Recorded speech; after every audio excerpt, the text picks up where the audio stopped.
And welcome back to DX3 Podcast Radio. I don't even know what episode this is now, Michelle. Who knows? I don't know. I have like no memory now, so Okay. whatever. So, I'm Kat. I'm Michelle. And we are doing our video podcast now, essentially, because we are in self-isolation. Yep. And yeah, that's what's happening with us. What's your weapon today? It is my usual suspect. White wine spritz. It is. Yes. Yep. Yeah. I guess I should mix it up a little. You don't have to. In the future, maybe I will. I'll surprise you. You'll be like, what is that? I'm doing a little Prosecco, and I'm drinking it out of a glass from a very good friend of mine. It's pink with a gold rim. It's very beautiful. Pretty. This was actually like an engagement gift. Nice. Yeah. I'm drinking from a glass from Winners.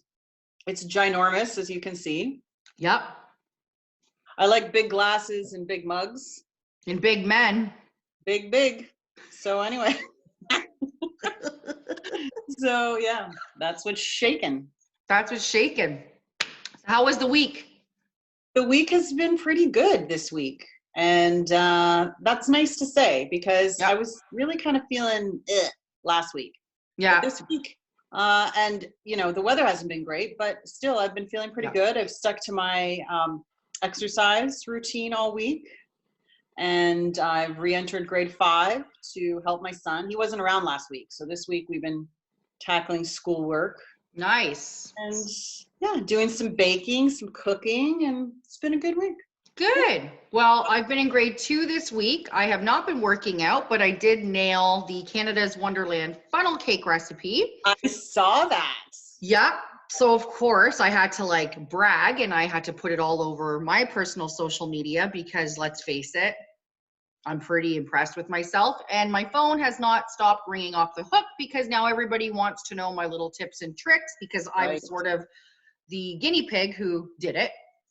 So yeah, so I figure, so yeah, by the end of this quarantine, I'll probably weigh like 400 pounds and I will be able to, work with Betty Crocker, perhaps maybe even be a circus carny by the end of all of this. So my future is looking very bright. Well, I will be alongside you either way. There you go. Podcast video will continue. Next up, maybe candy apples. Who knows? Ooh. I would love caramel apples. That would be my request. I love them. Well, that could happen because our little one loves those. And anytime we go to any type of market, he always asks for one. So I feel like it could go there. We could go there. Could happen. Yeah. Mm-hmm. Yeah. Why not? Why not, girl? Exactly. So we are going to talk about a couple things. We're going to revisit some of the dating stuff. Heck yeah, we are. Talk a little bit about our binging recommendations again. Yep. Why not? Yep. And you are going to lead the way on someone we've heard from this week, one of our listeners. Yes. So one of our listeners, God bless her, name is Lisa. She lives in Ontario. That's as much as I can really say. But she wrote in a letter and it was really, really sweet. And she gave us permission to discuss it on the show. So I'd like to read it for our listeners as well. Just because I feel like I was able to kind of give her a response just based on sort of my experiences. So this portion of the show, we're going to dive into a little bit of the death topic. So let me read this and we'll go from there. So the letter reads, "Hello, DX3. I love your show. You girls really know how to make a depressed girl smile. Please keep doing what you do because you are helping us who need it the most, especially during these times. My story is not easy to share, but you are welcome to share on your show. I hope your response helps me and those who are going through a similar situation. 9 months ago, I lost the love of my life. We were married for 7 years, together for 9. He took his life unexpectedly. We had no kids. His family was never really accepting of me. He moved away with me about 5 hours away. He did suffer a little depression and did use alcohol often to numb his nerves. He lost his job 5 months before he did it, and that added extra pain. I did everything I could to help our life keep on track. I didn't ever think he would do this. He was my world and my everything. After he passed, his family blamed me. I never thought my husband would do this. They said moving away from his family made him so sad, and they blamed me. Family and friends on his side slowly turned their back to me. I won't even repeat the words through text that I have received over the months. How do I get over this? It kills me that his family could be so mean.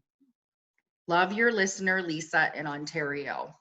So, okay. So I had to make notes. I know. But the first thing I need to say on all of this is that we are so sorry for what she's going through. Absolutely. And there isn't really any sort of handbook to follow, right, on how to work through it. And that's certainly where you can come in and speak of your experience for sure. Yeah. But it's very sad. Yeah, absolutely. This one actually really hit home for me. So for those of you who have maybe not tuned in to the Apple podcasts or Podbean or YouTube, because that's where we essentially would post all our podcasts. Right. Episode 1 will give you my full background. And so for those of you who haven't had a chance to listen, 2 things that inspired me to do my portion of the podcast was, number 1, I lost my father to suicide back in 1994 when I was in grade 9. And 4 years ago, I lost my husband unexpectedly to a health issue. And he passed away after 1 year of marriage. So I know what it's like to lose a family member to suicide. And I also know what it's like to lose a spouse. So, based on sort of the time frame she's given us, she's lost a spouse quite quickly and quite young. So I've made some notes here, and I kind of wrote a letter back to her because I felt like I needed to be prepared, because this is, even though I've been through it, I wanted to be very sort of calculated in my response. So I'm going to read my letter back to you, Lisa, and to anyone else that has experienced this. Great idea. First of all, no one should be blamed for suicide. The hardest part when dealing with suicide is the blame we put on ourselves or others. Blame and guilt seem to overwhelm the survivors left behind. What else was going on I didn't see? And I'll tell you, Lisa, I still, to this day, that goes on in my head after losing my dad 26 years ago. When someone makes the decision to commit suicide, it can feel like a burden has been lifted off their shoulders, and they may seem okay. And I know this firsthand because my father did struggle with depression. I think there were a lot of mental illnesses that went undiagnosed, because back then in the early 90s, late 80s, and even before, mental health wasn't talked about. There wasn't really a lot of resources. And I can tell you from my memories as a kid, there was a calm before the storm. And my dad, who did go through a recession, a lot of depression, lived through a war and all that stuff in former Yugoslavia. I mean, the story can go on. But I remember the days and weeks leading up to his death. He stopped drinking.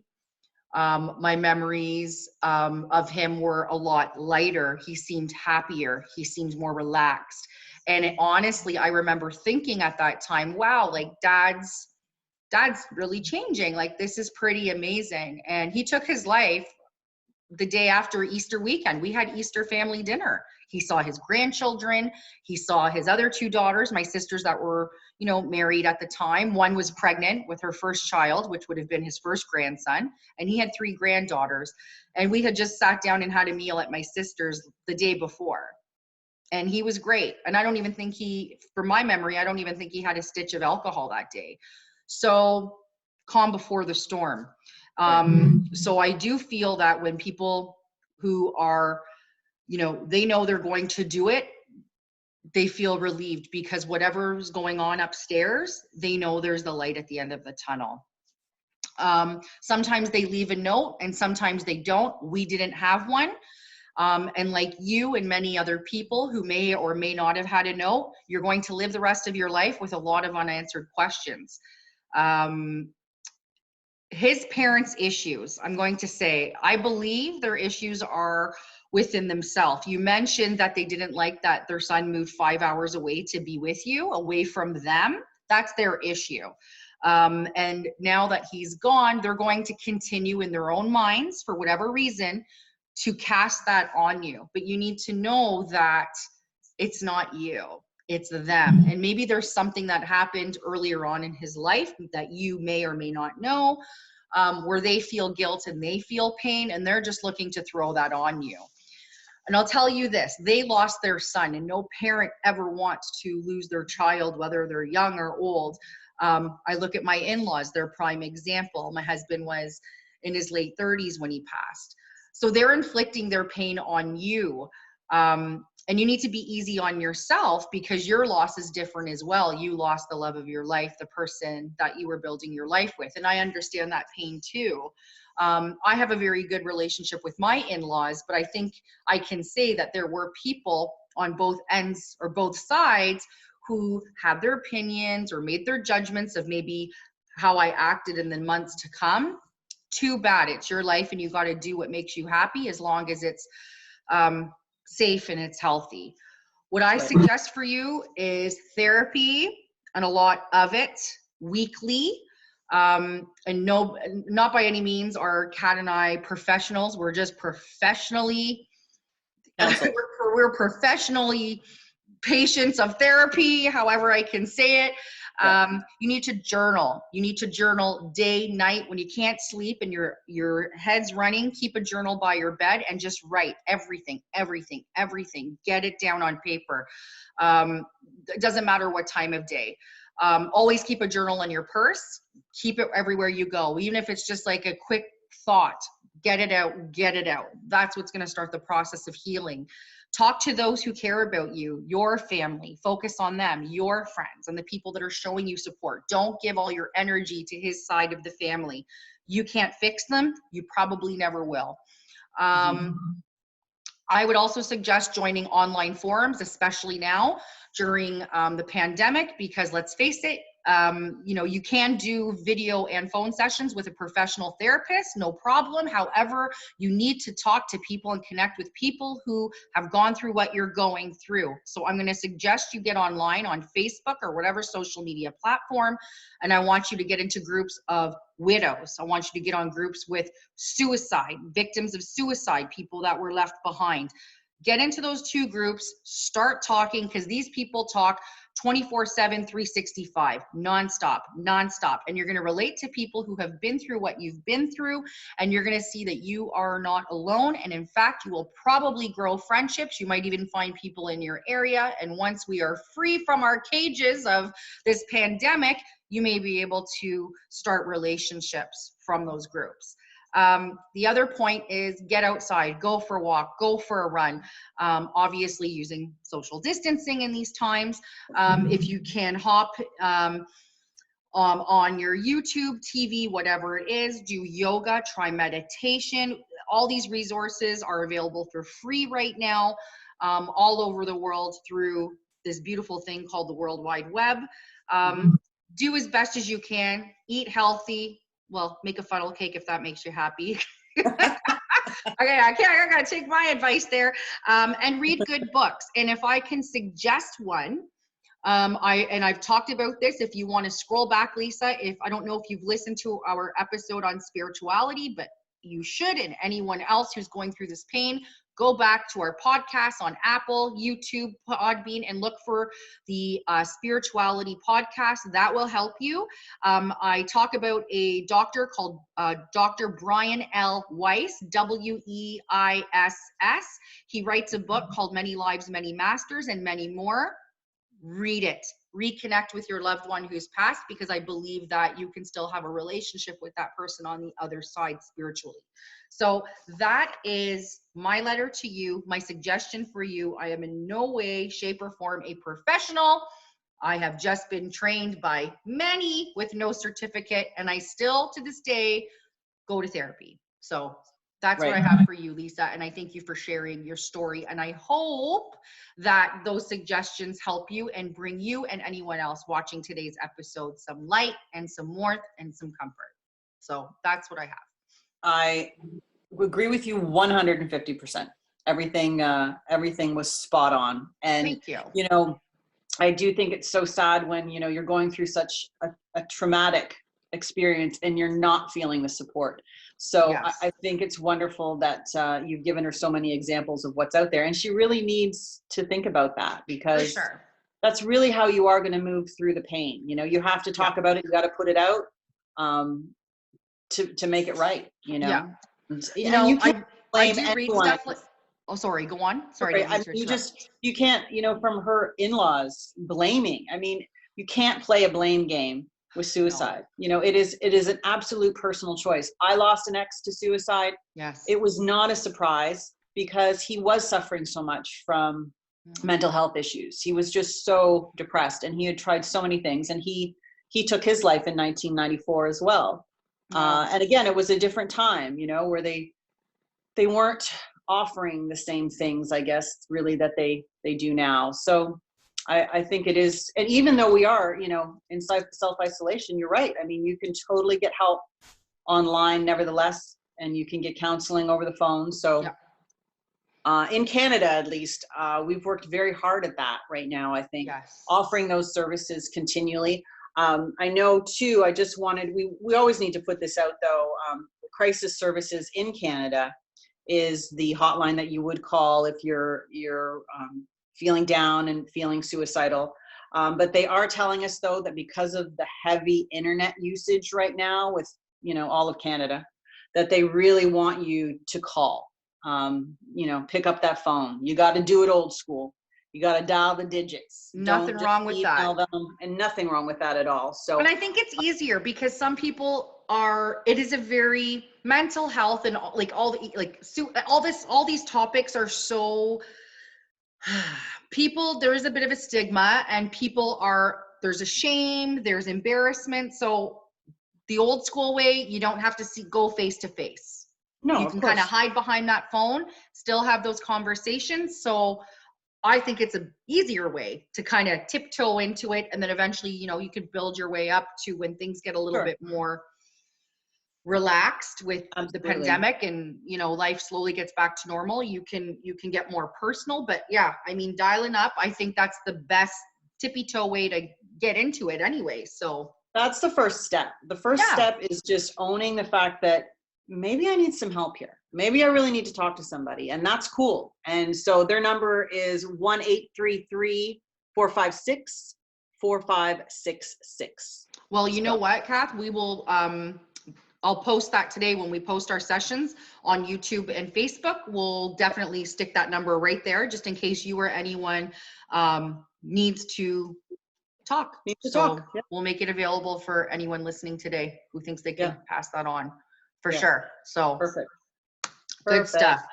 Yes. So like we say on our show, we like to turn dark situations light. So a situation like that, I mean, you can't turn it too light, but I'm going to, I think we should maybe go back to where we left off last week to sort of lighten the load of the show and revert right back to dating, which I might do because you are driving me nuts right now. He's making faces at me.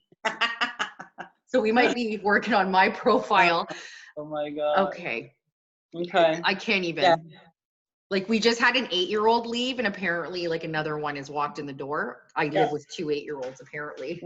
Okay. Please go build the shed. He's going to build a shed today. Nice. I hope. A she shed? Are you getting a she shed? It's going to be a she shed. Well, he's building it for all his shit in the garage because we can barely get in there and we can't even fit 2 cars in it right now. But I might just move my ass in there. You know, I'd like one.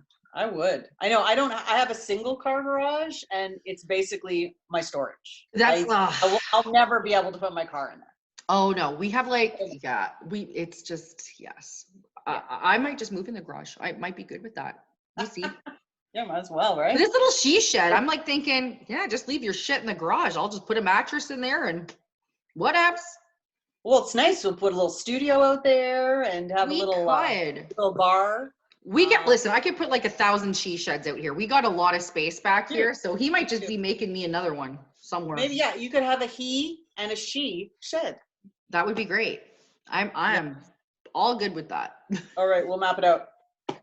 So, as we know, because I don't want Kathy to get away with anything, last week we were discussing dating profiles and dating during the pandemic and how now is the time.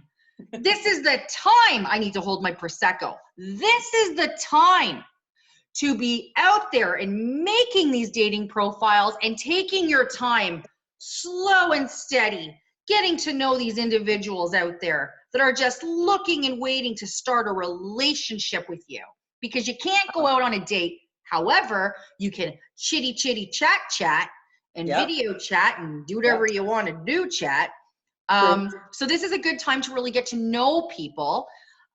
So we had asked some of our listeners to give us some bio examples for Kathy, and I have made my own for you. Of course you have. Of course. So first, I'm going to save the best for last. So we're going to, get comfy, girl. All right. Let me just get on my iPhone. I love how this is video now. Everyone can just see my eyes rolling. Okay. Well, your eyes might be rolling after the pandemic when I find you the right man. Thank you. Thank you. Next. Okay. So, so some of these, wait, I have to go back. Okay. Oh, okay. So while you're looking, so a little bit of background here. I've tried online dating. I just found it, I don't know. It was a little overwhelming. But anyway, we were talking last week how in the pandemic, I thought that online dating would really be tanking right now, but it actually isn't. It's sort of found a new life. And we were talking about it last week because people are forced to just talk, to video chat, to text each other a lot more, to get to know more about each other. So that is a nice outcome of being held up in our homes. And I apologize if you guys hear a table saw in the background. The garage is behind me, so it's just like, I'm like, could you just be quiet for the podcast? Yeah, no problem. I'm like, he's like, don't worry, I'll be outside. He's been sitting here the whole time, and then he's making stupid faces, trying to screw me over, and now he's making. Yeah. Does anybody need a husband? It's just like, he's like, don't worry, it'll be quiet. Yeah. I could honestly choke him right now. Okay. So this one I have called the truth. So this is like the truth bio. Okay. So someone, this comes from one of our listeners. So it says, this is how you could write it. Okay. Let me guess. You're smart. This is not your first rodeo. And you're not about to fall for the same claims made by so many of the profiles on this site. So here's a refreshing perspective, the truth. Oh. I pay my mortgage. I wear socks that match. I am an honest woman with a decent career and strong values. So while I could just go on about my stories and my amazing trips that I've been on in life and how I resemble Madonna, ooh, I know that good communication is a good foundation for every relationship. Mm-hmm. So if we are on the same wavelength, read on. Madonna? Yeah, I wouldn't have pegged you for Madonna. No, but okay. She's much older, first of all. Yeah, she's looking good. An era. Probably would have said J-Lo, but you ain't Latina. No, I'm not. Okay. I feel Latina, but I'm not. Okay. I feel Latina. So that's interesting. That's, the truth. Yeah. That one isn't bad. That's not bad. Okay. Here's another one. Okay. Good. The fact that you're giving me this reaction before you even read it, it should be good. Okay. Go. I'm a beast in the kitchen. I'm the go-to girl for fashion advice. Mm-hmm. Okay. You want to be my personal trainer? Okay. That's it. That's your bio. Wow. That was it. So I guess, in that, I'm saying that I'm looking for someone who's fit. I guess that guess would be it. that's not bad. That's not bad. Okay. I don't knock that. Okay. Was married, have a couple kids. You could say I prefer the term collector to rather than hoarder. No, I don't like that. Bonus points if you can look after my gerbil collection. Bingo! Ew! Ew! Okay, no. Well, it would be even gross if they said there was paper towel rolls beside. This is like, what? Oh my gosh. Google No. it. You'll see what I mean. Oh, gross. Stop. Okay, wait. Oh, wait, I lost the other one. Oh, damn. I'm so fucking sad. Enough.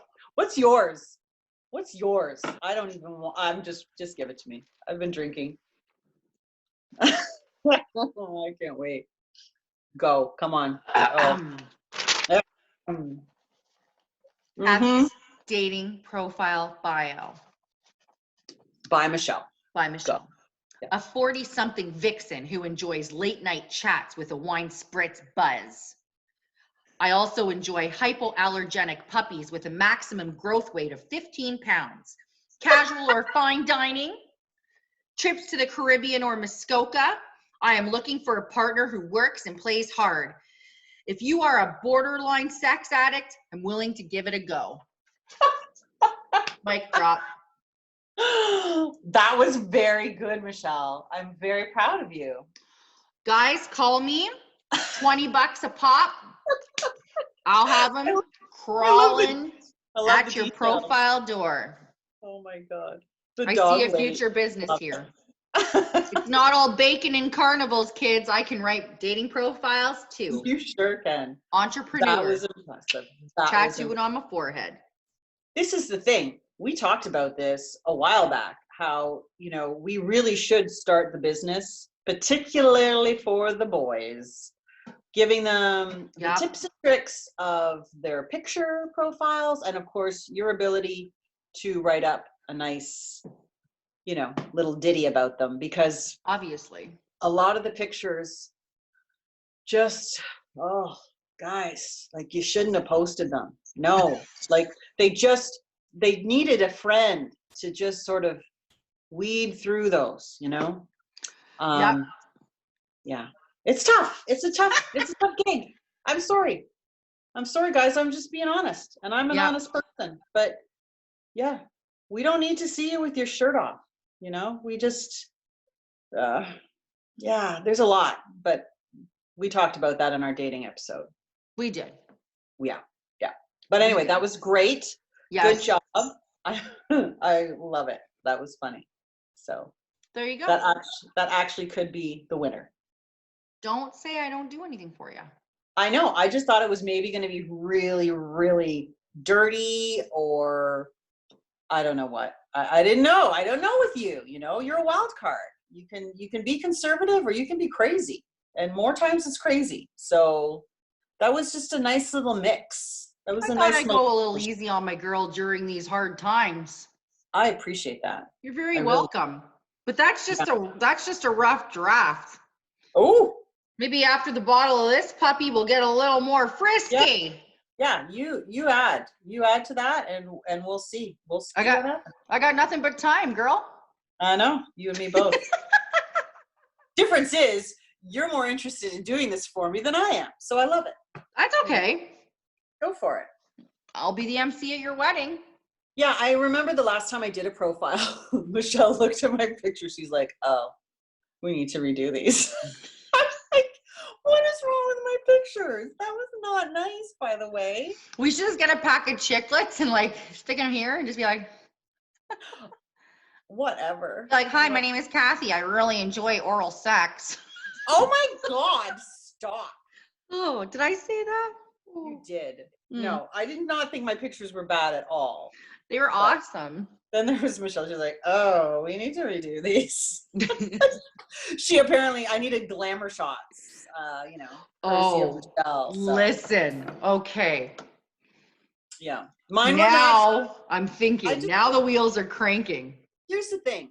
Don't put yourself out there to be something you're not, okay? Because we talked about this. Your girlfriend that went for a date, walked up to him. He wasn't even the same race that he said he was, let alone age and physique, okay? About 30 years older.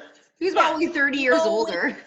I'm not bullshitting anything. So it is what it is. So we can do it your way. We'll do it your way. Why not? It's the right way. It's the right way, and it's the only way. All right. Well, we'll see. We'll see, girl. Time is gonna tell. Exactly. Absolutely. Yep. So we were gonna wrap up like we have been for the last few weeks. Yep. Giving our recommendations on what to watch, because everybody's watching something right now. Kathy just recommends porn. Not that ranky stuff though, right? Look, she's like busted. No. My recommendation is not porn this week. It is from Netflix. And it's Skinflix? A really... What? Oh, Netflix. Oh, okay. So it is a cute movie called Tag. It is super enjoyable. Okay. It is based on a true story. And that's all I'm going to say. It is Tag? Tag, T-A-G, like the game. It's the game Tag. Netflix. Watch it. It's like Tag Team? No. Okay. Who watches more porn? This is the question. Because you seem to be really on the bit with it, okay? Yeah, so I think that's a good recommendation. Okay. So so mine is, it's actually like an older show that we just discovered. I think I don't know how many seasons are out now. I'm just looking right now. It's called Billions. I believe we watched it on Android, but I think it's on Crave as well. So I'll sort of read you what it's about, just because I'm feeling stupid right now and I'm lazy and I don't feel like telling you. Wow, so Chuck Rhodes is a sincere but ruthless U.S. attorney, engages in an egotistic battle with a hedge fund kingpin, Bobby Axe, as they try to outdo each other in the competitive financial market. It's really good. Just watch it. Billions. It sounds like fucking dry, but it's not. It's not. Okay. Fair. Yeah, it's really good. And as always, if you haven't caught up or you haven't started, get your ass on the Android if you got them and watch 90 Day Fiance, 1,000 Pound Sisters. Just saying. Really? Can't stop, won't stop.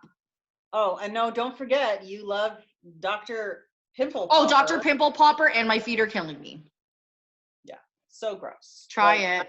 I have words for this. Don't ditch it till you try it. I can't stomach it.